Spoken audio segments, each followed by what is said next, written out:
So I think we're about 3 hours away from the evening dinner and all that comes with that on an Esri second night. Really looking forward to that. But before we get into the fun, there's some serious stuff to do. I'm really pleased to introduce Richard Budden as our guest from Esri. He's travelled in from Dubai, although, if I'm not mistaken, home base is Swindon or near Swindon. Once upon a time it was, yes. Yeah, that's right. From the UK originally, but been in Dubai for 14 years now. Okay, your backstory before you went to Dubai. Did you study GIS? Did you study IT? What was your? So I studied geography in the UK. Was working for an engineering consultant for about 8 years in the UK in London, and then the opportunity to move to the Middle East for 18 months came up. And then 14, 15 years later, I'm still there. So it's kind of one of those stories. Did you tell your family you were coming back? That was always the plan. The plan was always to come home again after a while and just go and experience this thing. But it's actually being in the Middle East, it's kind of a common story. People go for a period and then they end up staying there for a lot longer. Big expat community out that side. It's big. Yeah, there's a whole bunch of expatriates there and sort of supporting different activities across the Middle East and the broader region. Fantastic. Well, you're here, I think, not for the first time. I think you were here 2 years ago. That's I right. think this is second or third time you've been with us in South Africa. Second time. Well, I've been to South Africa a number of times, but this is the second time here in Drakensberg. Again, second impressions of the Drakensberg. Have you had a chance to see it, or is it not lifted yet? Last time I was here, it was a lot sunnier, I have to say.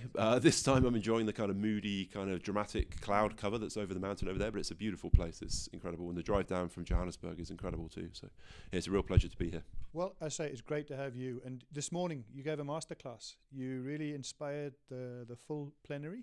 Tell us a bit about, for the benefit of those who weren't here, tell them what they missed.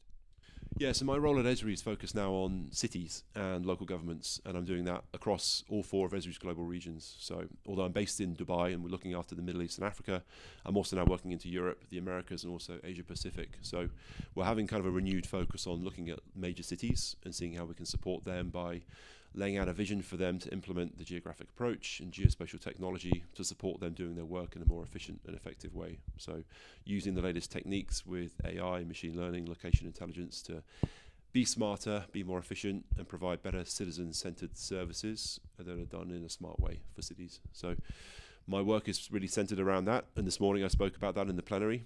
Talked about the concept of the living digital twin and how that's really changing the game for cities to aggregate all of their information together, understand challenges, gain insights into what's going on, look at patterns and trends, but also to make better decisions about urban planning issues and issues with crime and issues with zoning and where to put the new civic services and those kind of things. So all of these things kind of come together with this digital twin concept, and I kind of laid out the different systems and solutions that can be built on top of that.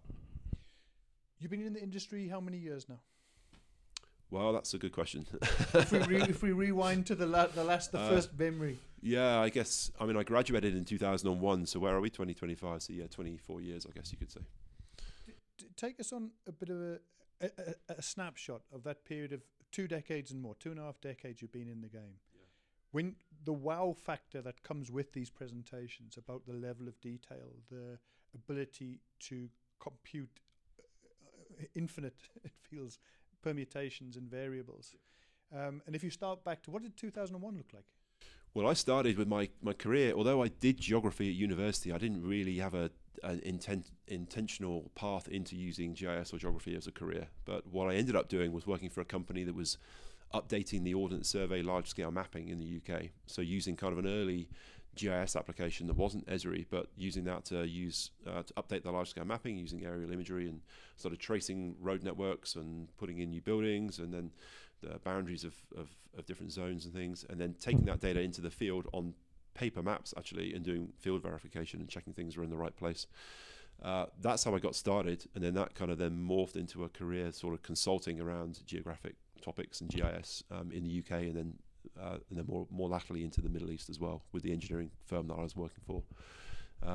The technology at that time was it's advanced so much in the past 20 years, and the things we can do today, the things that just come naturally to people about using new techniques and sort of intuitive ways of doing work, and the way we can build smart maps and these applications that you can just create in an instant and share and publish and collaborate around. It's just really changed the game with regards to how organizations use geospatial technology.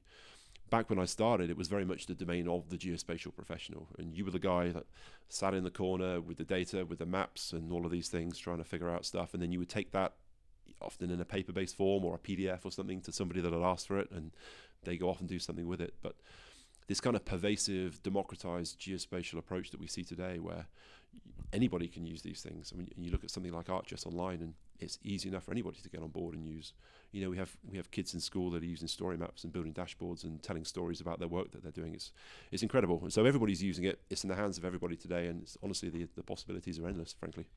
You must have been quite inspired by the presentation that followed yours from the Free State Emergency Services, and there was a practitioner who has nothing to do with GIS, exactly, but everything to do with it at the same time. Just your thoughts on what you heard there. I mean, that summarizes kind of the whole thing for me, really. You've got somebody there who's so focused and dedicated on such a mission critical role, you know, saving people's lives, and yet when he started his career, he didn't use maps, he probably didn't use geography or GIS, and yet now he's one of the biggest advocates for that, and the story he gave us all on stage today was incredible. Very powerful. So it just shows how this pervasive use of GIS is now really in every aspect of our lives, whether it's healthcare, whether it's emergency services, planning, design, you know, critical infrastructure, protection, all these different areas where there is a role for location intelligence and GIS to play. And I just see that trend just getting bigger and bigger and bigger. I was reflecting with Danny this idea that particularly sort of GIS and the mining industry and the oil industry, there's been a long history with that. It seems to me that the more that the advances in tech, the greater the ability to reach into those social and the community-driven spaces to answer these questions, which have typically been done around or in a smoke-filled room. Where do we put this? Well, my gut tells me here. Is that a fair reflection, do you think, in terms of what the opportunities are and how decision-making is really evolving? You talked about major cities. In your experience, are you seeing this? Absolutely. And, you know, yesterday in the municipalities session, I reflected on the fact that, you know, 20 years ago, in a municipal organisation like a city or a municipality, you have the survey department, the planning department, there might be a mapping department, or maybe it'd be a separate organisation. They were using these kind of techniques. They were using geospatial for their own work, but that's kind of where it stopped. And now fast forward to today, and it's pervasive across all aspects of a municipal organisation. All aspects of government are being infused with the ability to use GIS and geographic approach to do their work more effectively. So we see that in cities, and some of the things I reflected on this morning, you know, whether it's health or transportation or utilities or, you know, civic services or governance, there's a role for this kind of thing in all of those areas. And we're just seeing, honestly, I think we're at the start of this trend when that's just going to get bigger and bigger, frankly. You used a phrase, and I'm not sure if it was a sort of a catch-all or you are being quite specific. Major cities. Yeah. What do you mean by a major city in 2025? Well, I mean, there are a lot of cities in the world. And again, I reflected this morning on the fact that by 2050, the UN estimate that 68% of our population of the world is going to be living in an urban area. And that's a significant increase over the last 20, 30, 40 years. So cities are getting bigger. There are more cities around the world. Esri's got quite a good relationship in major cities and different places, but there's certainly more that we can do to help take that geographic approach to the next level with organizations that run our cities today. So we're focusing on places like London, like Singapore, like Dubai, like Cape Town, like Jakarta, like Melbourne, like Sydney. And these kind of cities are kind of the tier 0, tier 1 cities that we're kind of focusing on first. We're also looking at how smaller cities and kind of the approaches that they would need to be successful with GIS, and understanding the kind of things and patterns that they would be benefiting from. So that's kind of the next step that we're also looking at as well. But that's not to say that at the municipal level, you know, at all urban scales, there are use cases, there's value from these kind of techniques. So we're looking at how we can get this embedded more effectively in some of these global municipal organizations. I feel like I'm a Joburg boy at heart. I spent 20 years there in Joburg. You didn't mention Josie. Is that because you forgot or because it's not part of it? I picked one city in this country. I guess I didn't pick the other one, but I could. I picked the wrong one, clearly. The Cape Town's fine. That's the current residence. I had the pleasure of working for both. Yeah. Josie and as well as Cape Town. And I was just interested, you know, because obviously Joburg, when we talk about Joburg, it becomes that much bigger picture of Tshwane and Ekurhuleni, which is 15 plus million people in terms of that city region. So yeah, I think these are the things that keep us on our toes. And the rest of the year, I know you must be looking forward to the festive season. I have no doubt that that's on the horizon. But what is ahead of you before December? Well, we've got some more work to do. So I'm working on a couple of different things, some activities in Europe with some of our cities over there. We have some new opportunities in this part of the world. I've been talking to some people here this week. And then kind of looking at really getting this new strategy that we have off of the ground starting from January next year. So kind of looking towards that. I can't believe it's nearly November already, and the year is kind of almost. November, did you say? Well, next week, yeah.